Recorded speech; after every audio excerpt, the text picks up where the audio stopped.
সুন্দর কথা বলছো। তুমি এত মনোযোগ দিয়ে আমার কথা শুনছো, আবার নিচ থেকে আসছে আমার প্রশংসা করতেছো। ও সুইট অফ ইউ। আমি আসি নাই। যাই। ওরে শালা, ভালোবাসলাম আমি আর ঠিকানা মুখস্থ তোমার।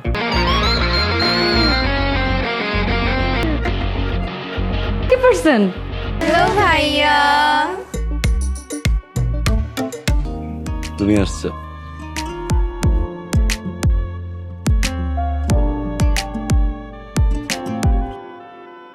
মুশফিকার ফারহানের ধামাকা যেন শেষই হচ্ছে না।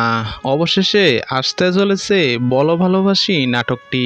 কবে কখন আসবে সেটাই জানিয়ে দেবো আজকের এই ভিডিওতে।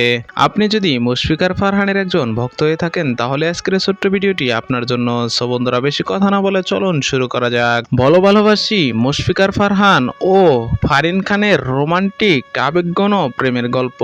বলো ভালোবাসি নাটকের শিরোনাম থেকেই স্পষ্ট যে দ্বিধা কাটিয়ে মনের কথা প্রকাশ করা বা ভালোবাসা পাওয়ার আকুলতা প্রদান উপজীব্য। অনেক সময় ভুল বোঝাবুঝির কারণে ভালোবাসার মানুষগুলো দূরে সরে যায়। এই নাটকটি হয়তো সেই দূরত্ব ঘুচিয়ে ফেলার গল্প ফুটিয়ে তুলবে। বলো ভালোবাসি একটি সমসাময়িক রোমান্টিক ড্রামা হতে চলেছে, যেখানে ভালোবাসা, আবেগ এবং সম্পর্কের গভীরতা প্রাধান্য পেতে পারে। নাটকটি পরিচালনা করেছেন তৌফিকুল ইসলাম। বিন্দু ভিশন ইউটিউব চ্যানেলে 11 জুন বৃহস্পতিবার দুপুর 2টায় নাটকটি আপলোড করা হবে। মুশফিক ফারহান ও ফারিন খানের রোমাঞ্চ ও কেমিস্ট্রি দেখার জন্য মুখিয়ে আছে অনেকে। সো বন্ধুরা, দেখা হবে আরো কোনো সুন্দর ভিডিওতে। সে পর্যন্ত সবাই ভালো থাকুন, সুস্থ থাকুন। আল্লাহ হাফেজ।